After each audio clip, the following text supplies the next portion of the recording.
2, One. 1. And we're live. Ah, set Yeah, on these are high. live. Baby Hi, the Lord. QBC Exchange.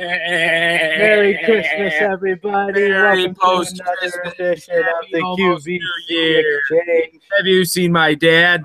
Yeah, Where were we're the other live drugs together. going? That's AJ Zalewski right there. AJ, What's tell the up? people hello. Hello, people. We're going to get started right out of the gate because until our show next Wednesday, there are going to be 20 bowl games to pick from. That's I think that's 20. I think that makes 20. 20. So we're gonna go with the pick 20. 6 and extra points this week. Because not only do we have to score a pick 6, we got to get a pick 6 off of that pick 6 as well. So we're going to pick 6 here. We're going to go right into the bowl games, and we're just going to go right on down the line, starting with tonight's game, the 9 o'clock game, the Foster Farms Bowl. We see Arizona up against Purdue. AJ. Arizona by a couple of touchdowns. I agree wholeheartedly. Update real quick. Boston College and Iowa are tied at 17 right now, just about to start the fourth quarter. There's about 2 minutes left in the third quarter. Texas Bowl. Bless you, AJ. Texas Bowl. Texas versus Missouri, AJ. Missouri. Texas sucks. No kidding. Not so fast, my friend, though. In Texas, a Tom Herman team. Look at AJ getting frustrated on that. I'm going Texas. Military Bowl, Virginia Navy, AJ. Virginia. They're a pretty good ACC team, so they almost beat Miami. I'm going with that as well. I'm going Virginia as well. Camping World, Virginia Tech 22, Oklahoma State 19, AJ. Oklahoma State. Agreed. Stanford and TCU in the Alamo Bowl. They're in Texas, AJ. Stanford. Watch them beat the crap out of Notre Dame earlier this year, and I like their running game. So, wow. A lot of people are picking TCU actually in the picks. I'm going Stanford, though. I do agree. I'd go in Stanford. Bowl game I'm actually looking forward to is the Holiday Bowl, Washington State, Michigan State. Mike Leach. I love Mike Leach. Mike Leach is hilarious. The only game this year that's going to be taking place in Qualcomm Stadium in San Diego because the Chargers left to play in a soccer field. So I think you cut out a little bit, but I hear you're taking Washington State? Yes. I'm actually going Michigan State. I love Mike Leach. I love that team. I'm going Michigan State, D'Antonio. Belk Bowl. If you don't follow Belk Bowl on Twitter, they're worth a Twitter follow. If you've ever followed a bowl game in your life, it's Belk Bowl. You should do that. No, don't do it. They're not sponsoring anything. Don't follow them. Okay, well then, no, don't. Wake Forest versus Texas A&M, AJ. Texas A&M. Agreed, Texas A&M. Sun Bowl, we see 24 NC State versus Arizona State. AJ, who you got? Arizona State. Herm Edwards, baby. I know he's not going to be coaching, but that's the only reason I'm picking Arizona State. Okay. It's tough for me because I think NC State's overrated, but I think they're better than Arizona State. So unfortunately, I'm going to pick NC State, but they shouldn't finish in the top 25 this season. Okay. Music City Bowl, Kentucky versus Northwestern. AJ, who you got? Northwestern. Yeah, not to mention Northwestern's ranked 21. I'm going Northwestern as well. Arizona Bowl, Utah State versus Mexico State. Utah State. Agreed, Utah State. Cotton Bowl, this is a big one. We got USC versus Ohio State. AJ, go ahead. Let's hear what you got in this one. Trojans, baby. Really? Oh, yeah. Because I agree with you. I think Sam Darnold. All right, Urban Meyer can take it where the sun don't shine. Whatever that saying is. Whatever that means. Trojans will beat Ohio State. Tax Slayer Bowl, we got Louisville versus Mississippi State. AJ. Mississippi State by far. Louisville's just not that good of a team. Yeah, you saw them play Alabama, right? I did see them. I'll go Mississippi State. Even though they're missing their head coach, you still think by far? Yes. I'll go Mississippi State too. I think closer than expected, but I'll go Mississippi State.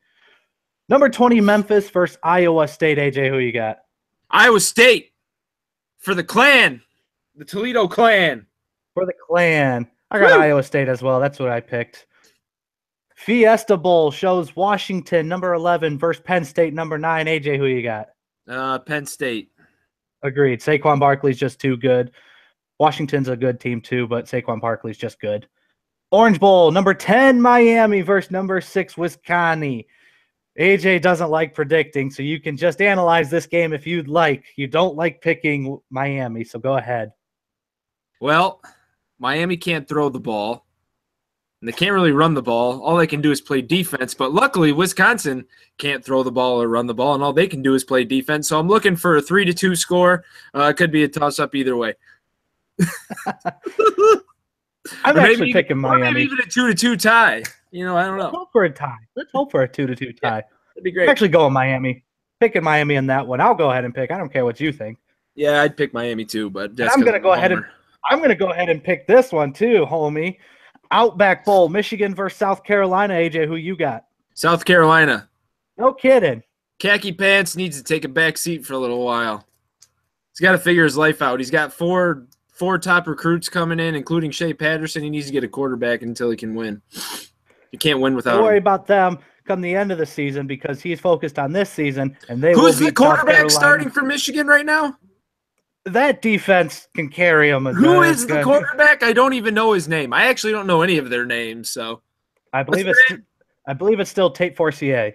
So wow, I haven't heard that name in like 12 years.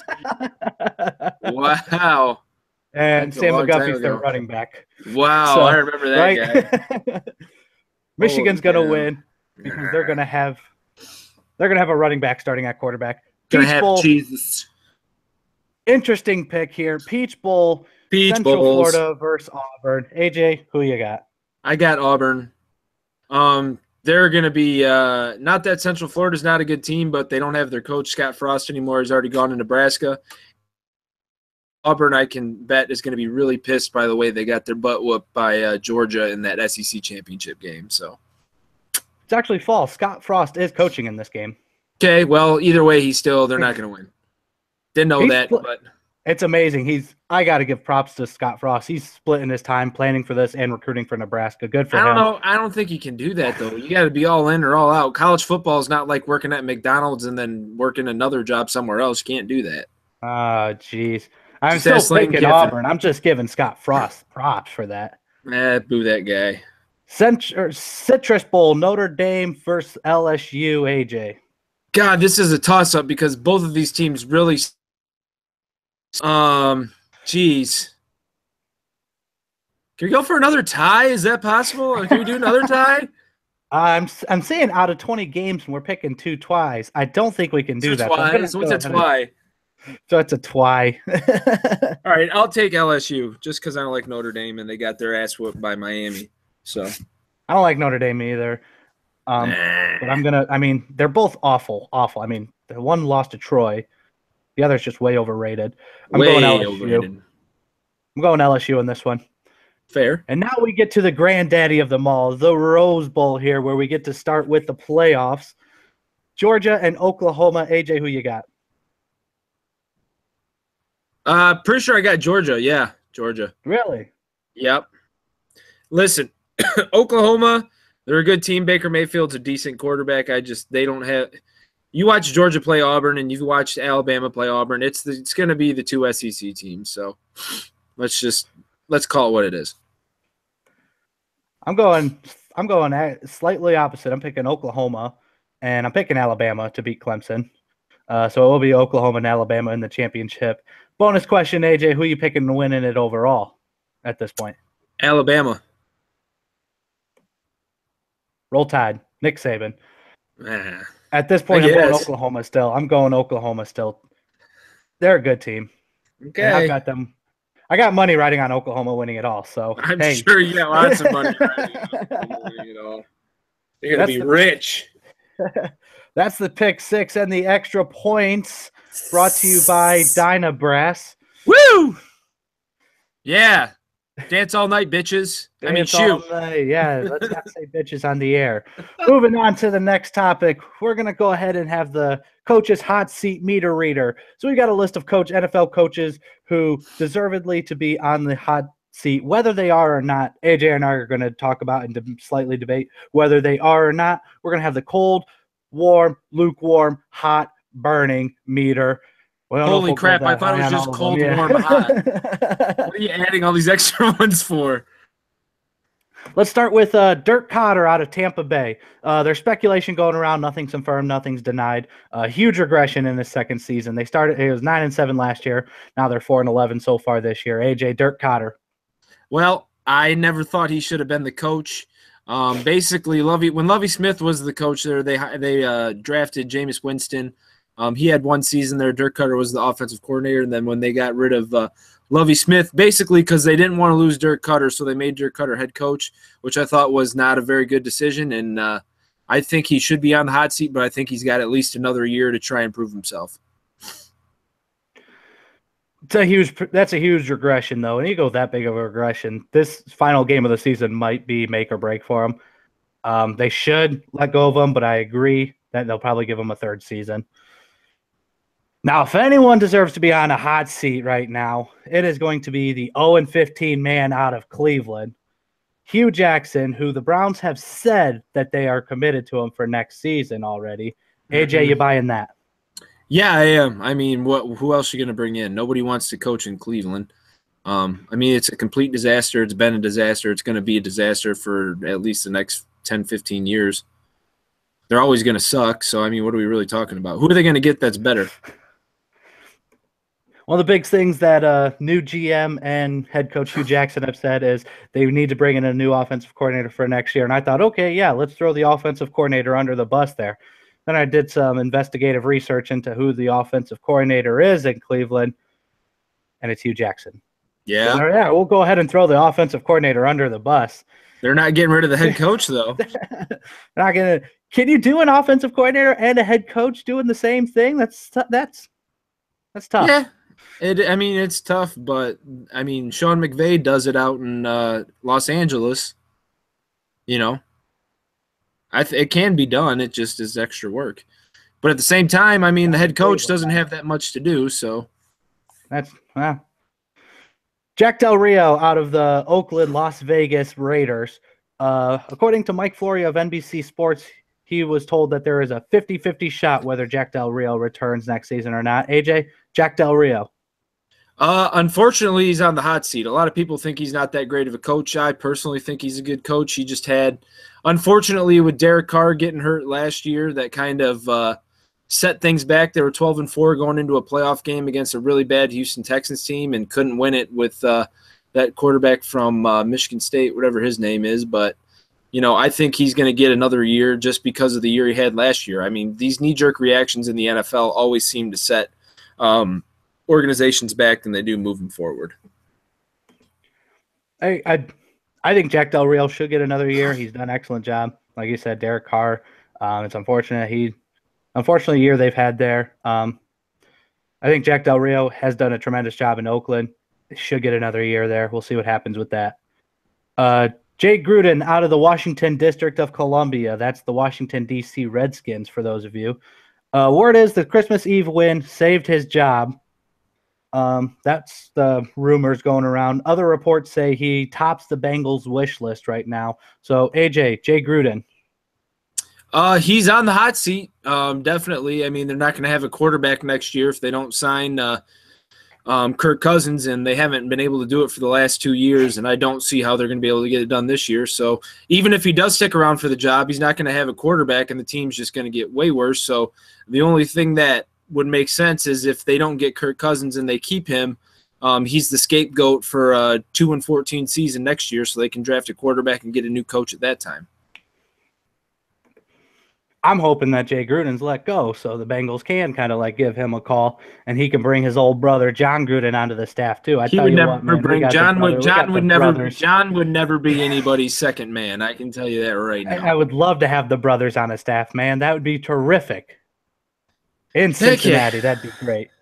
Bill O'Brien out of the Houston Texans. That's another one that people are kind of debating right now. So we're going to go ahead and debate AJ Bill O'Brien. Cold seat, man. You can't get rid of this guy at this point. You've been through too much.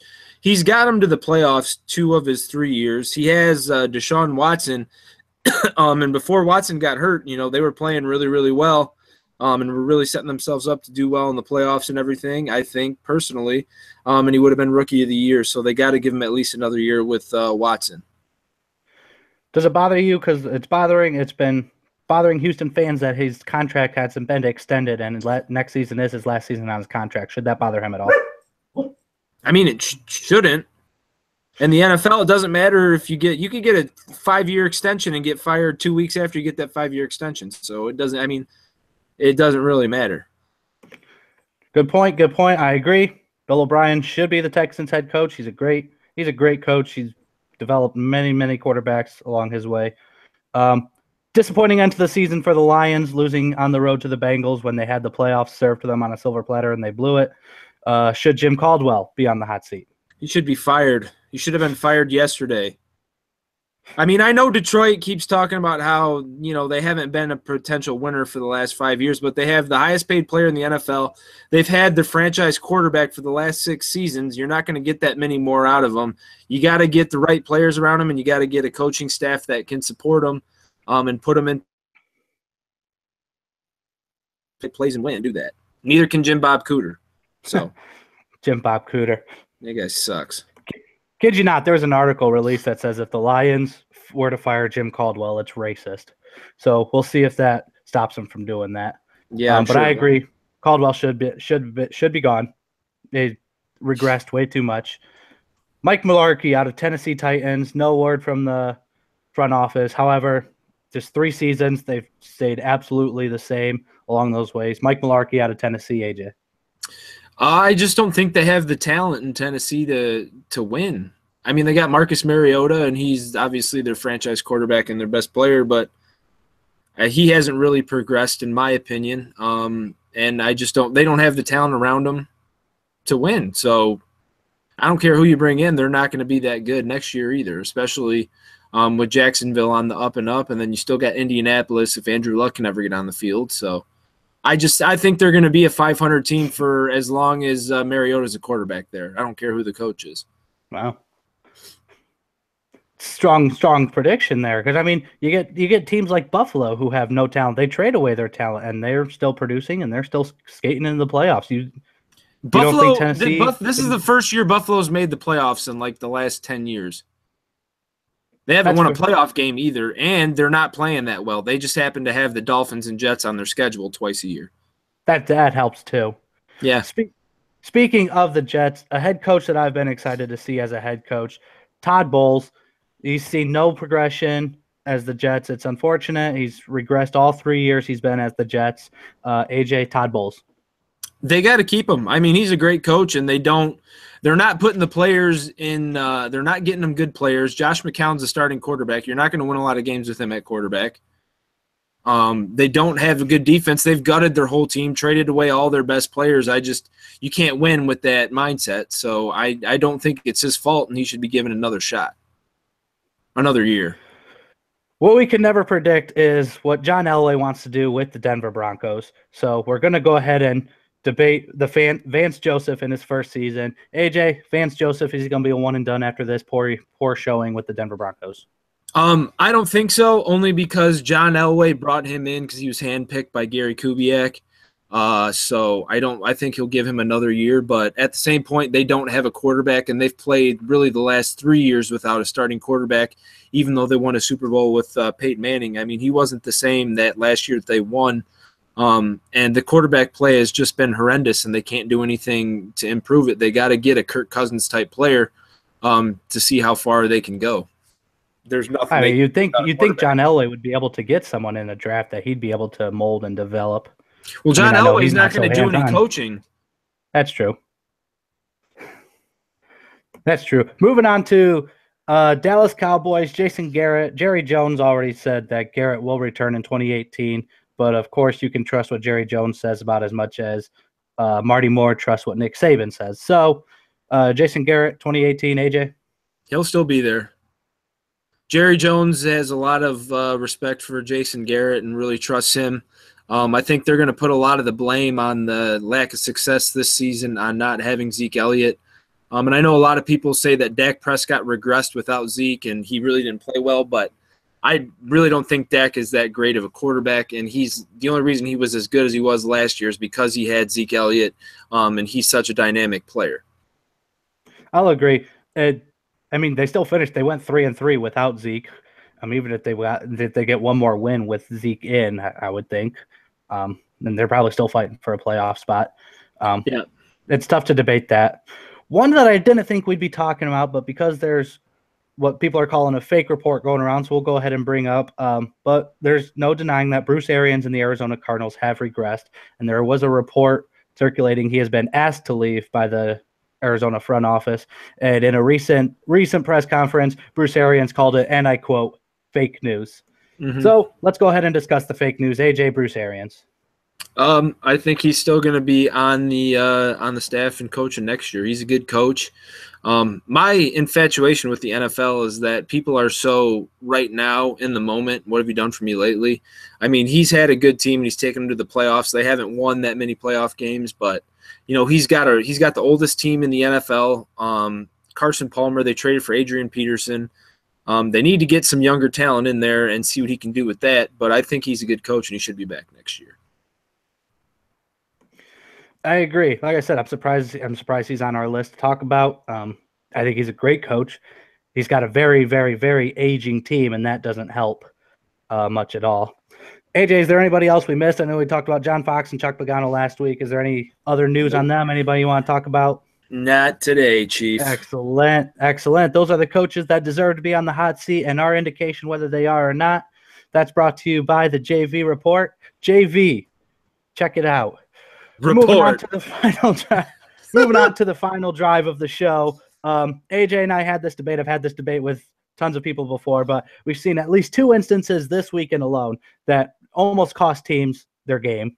The Cowboys, the Texans got whooped, so I don't think. The Texans got whooped, but we'll still go ahead and debate on. The Texans had 3rd and 4th down inside the 1-yard line. And they line up spread offense and pass both times. First time was an incomplete pass. Second time was an interception. Cowboys had 2 different possessions where they were inside the 3 and never handed off to Ezekiel Elliott. So the final drive question of the day is, AJ, why do teams feel the need to go spread inside that 3-yard line? Well, for the Texans, I can tell you the reason that they're doing it is because they're trying to work. The game was already out of hand. They're trying to work on developing their talent and developing their skills and what'll work in the future and what won't. In the instance of the Cowboys, I don't understand it at all because Zeke Elliott is the best player on the field and needs to get the ball. Pretty much anywhere from the 5-yard line in, he should get the ball every single play the offense is on the field. And they continue to roll Dak out and try to throw the ball inside the 5-yard line, and it doesn't seem to work. And I don't understand why they keep doing it because it's idiotic and they just need to stop. Whoever the offensive coordinator is needs to be fired. I know that Jason Garrett got his play calling duties taken away from him by Jerry Jones a few years back when Tony Romo was still the quarterback. But whoever's calling those plays in Dallas needs to be fired because he sucks. Or she. She might suck. I don't know. Yeah, it might be a she. I don't know. But we're not talking about that. I'm not trying to find out the Cowboys and Texans in general. It seems to be like an ongoing thing. I mean, the Super Bowl, when the Seahawks were inside the 1 and they threw it, and it cost them a Super Bowl. Why do teams feel the need to do that? Because they forget where they came from. They don't. When you get to a certain point, like being in the NFL, you think you can come up with anything or any play that'll work in any situation, and they just don't get back down to the basics where, if it's 3rd and 1 or it's 4th and 1, you need to get a first down. Even if they're going to pack the box with 11 guys, you should try running the ball because you could have 10 guys in the box and 1 receiver out to the right, and they'll just put their best corner, who's probably better than your receiver, man them up and get a pick or stop the pass. It doesn't matter. I don't know why they do it, but they need to stop. Whatever happened to the good old days of fullbacks, man? I tell you what. The last time I saw a good fullback was Matt Repka out of the jumbo package. Jumbo. We need the Matt Repkas of our lives back, man. Even putting a defensive tackle. You see some teams putting a defensive tackle back there, like the Bengals did it with Domata Peko years ago. Find a defensive. You can find one big guy that you can hand the ball off. If people say, "Oh, you don't want to waste a roster spot for a fullback," okay, give it to a defensive back and hand it up the middle. Just in the case of the Seahawks, when they had Marshawn Lynch and Zeke Elliott, and a lot of these teams that have really good running backs, just give them the damn ball. No kidding. Complicated. 100% agree. beast mode like that. Even though Yeah. he's regressed in Oakland, but beast mode then. He hasn't regressed. They just don't give him the ball. If you look at his stats in Oakland, he's getting like 7 carries a game. He's averaging 4 yards a carry. He should be getting the ball more, but they got Derek Carr and they're trying to throw the ball every play. So, case in point. Case in point. That was the final drive of this QBC Exchange, brought to you by the QBC Exchange. Hey, it's our show. We presented ourselves. Yeah, so moving get on. over it. We get AJ's rant to close out the show most days, but today it's an Andy's rave. And I get to rave about a man who has spent some time in the city of Bowling Green. Disagreements has caused them to go separate ways, but now Chris Jans, former men's basketball coach of the Bowling Green Falcons, he led them to one of their best years they've ever had, going to the second round of the NITs and lost. Got fired for misconduct that we won't go into. So he went back to Wichita State, where he came from, and he was raised in the Wichita State program when they were going on that miraculous Cinderella run. Chris Jans, ladies and gentlemen, he is back coaching, head coaching on the sidelines, and he got the job at New Mexico State this year when Paul Weir moved up to New Mexico. He was a one and done at New Mexico State. So now Chris Jans takes over as the New Mexico State men's basketball coach. He got a really talented program already, so I'm not going to give him too much credit on developing talent. What I am going to give him credit for is but in the Diamond Head Classic, or whatever that stupid classic playoff is called, they draw number 6 Miami U. Unranked New Mexico State takes down ranked number 6 Miami U. Look at that AJ sadness about the Miami U basketball program losing. Luckily, I hate basketball, so I don't really, The U down to Chris Jans basketball, man. I like Chris Jans. He's that coach who doesn't care about what the outside sounds say. He doesn't care about the alumni. He doesn't care about, not the alumni. He doesn't care about the alumni board. He doesn't care what athletic boards say. He cares about winning. He cares about developing a winning program. He doesn't talk to media. He doesn't like talking to the media unless he has to or is forced to. But he showed a great buddy of mine some classy respect time when it was just one-on-one when my buddy worked for the Stroh Center at basketball. Ever since then, we've both been huge fans of Chris Jans because when you get to know him away from cameras, away from sidelines, such a cool dude. He is such a cool guy. So why don't you just get a room already? Jeez. Shout out to you, Chris Jans. Congratulations on the win against Miami U basketball, formerly number 6. Now, because of that loss, down to number 15. We love you, Chris Jans. You're welcome on the show anytime you want. Stop back into Bowling Green sometime soon. We'll have you over anytime you want. AJ, your final thoughts. Yeah. Well, if you like the video, go ahead and subscribe. Leave a comment. Yeah, if you have any suggestions, type it in the comment section down below. Oh, and I almost forgot. We need to give a special shout out. Merry Christmas, Tyler. He asked us to talk about the Cleveland Browns. So we did talk about the Cleveland Browns and how pathetic of a franchise they're standing at right now. And Tyler also asked us to discuss the new Star Wars movie. So AJ, your thoughts on the Star Wars movie? Awesome. I haven't seen it either. So thank you all for joining us tonight. Leave a like, comment, subscribe. We'll catch you all next week. Thank you all for joining us. Love y'all. Bye-bye.